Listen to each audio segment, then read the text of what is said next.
Over to you for case 3.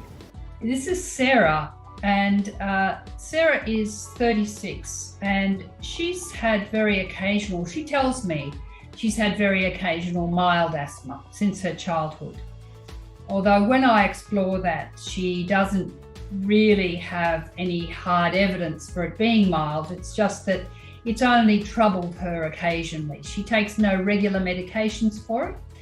And she has 2 young children, and she works as a cleaner, a domestic cleaner, 3 days a week.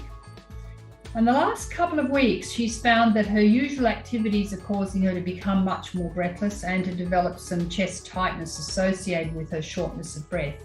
And she's been taking salbutamol because that's what she's had previously, and it seems to work. So at the moment, because she cleans 3 days a week, and because she seems to get these symptoms more often when she is cleaning, she's actually taking around 4 puffs of salbutamol a day. So I decided to do some spirometry on Sarah, but in fact it revealed values within the normal range. However, she had taken salbutamol only a couple of hours previously. So it's really important when a patient comes, and particularly if you're going to do spirometry, to know exactly how long ago was their last dose of salbutamol. And because she's been symptomatic on the day she comes to see me, she had naturally taken salbutamol.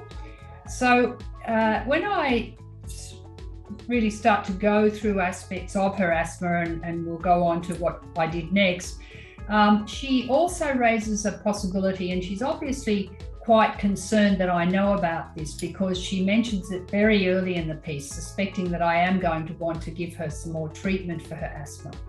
And this alerts me to 2 things. One is that she may indeed have been understating her symptoms a bit, so that I don't necessarily become so alarmed that I'm going to put her onto a regular medication that might interfere with her becoming pregnant, or that she may not wish to take when she is pregnant. She certainly raises that issue, and she says right at the beginning that she doesn't want to take anything that might affect her pregnancy.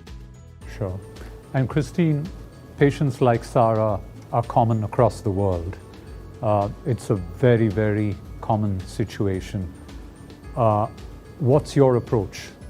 Next step here? What would you do?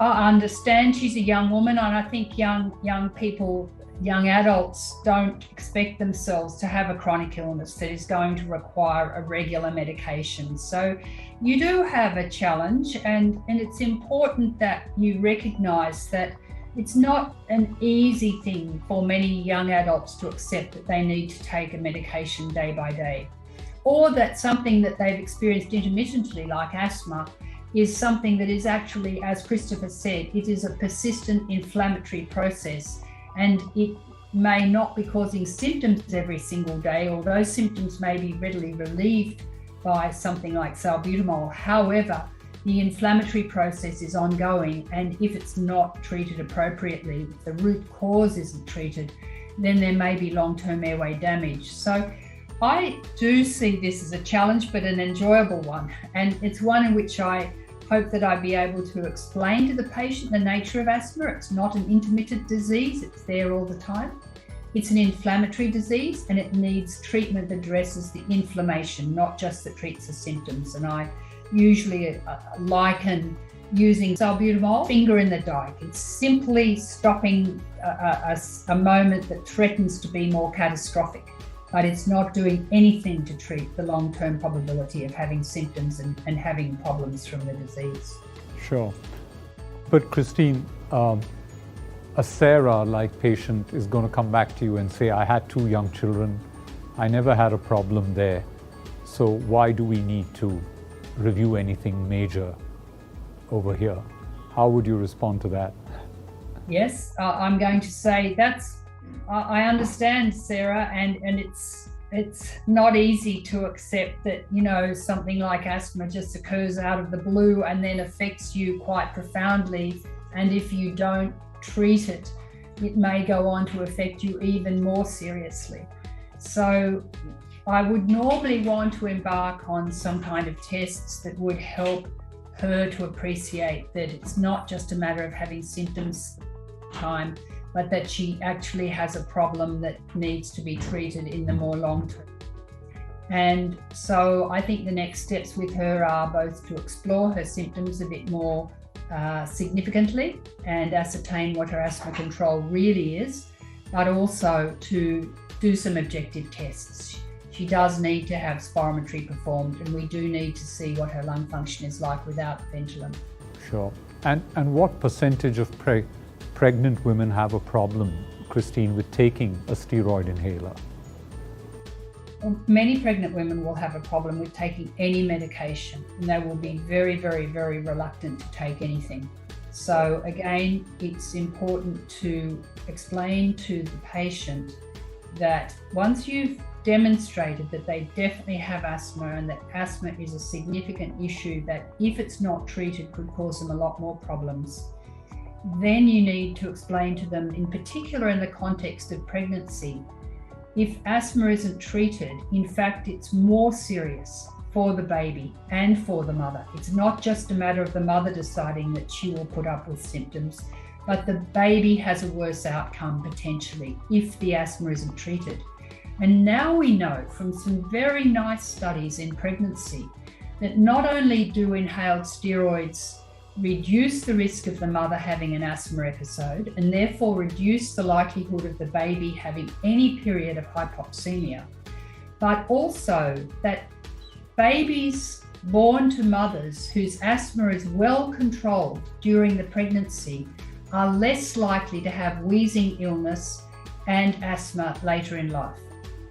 So, these are really important messages to convey to patients who might be contemplating pregnancy or who are actually pregnant.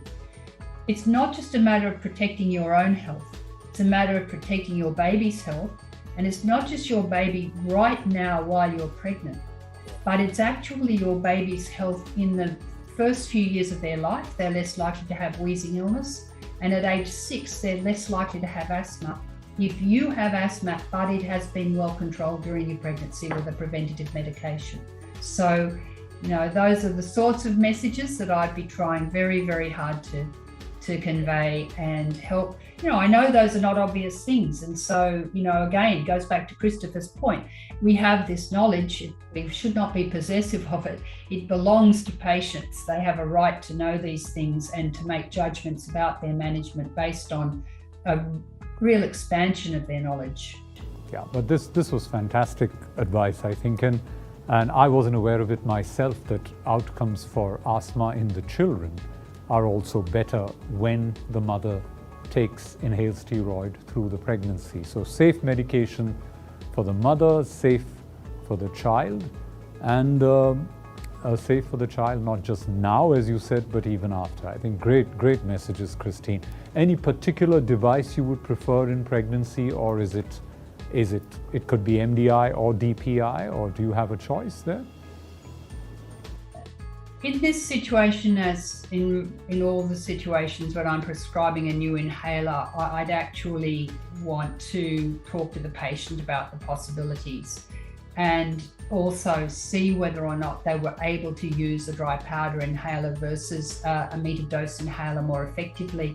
And I was at a workshop session with Omar Usmani from the UK recently. He has a great interest in helping patients to manage their inhalers well. And he said that they use a program they call, an approach they call ACT. And in this approach, they assess the patient for their capacity to take either a dry powder inhaler or a pressurized metered dose inhaler first. And a pressurized metered dose inhaler requires a slow inspiratory effort, whereas a dry powder inhaler, because they have higher internal resistance, usually requires a fast inspiratory effort.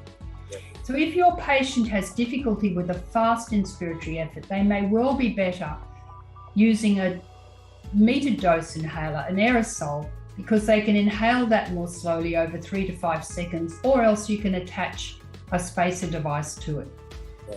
And so they assess first, then they choose the inhaler, and then they train the patient.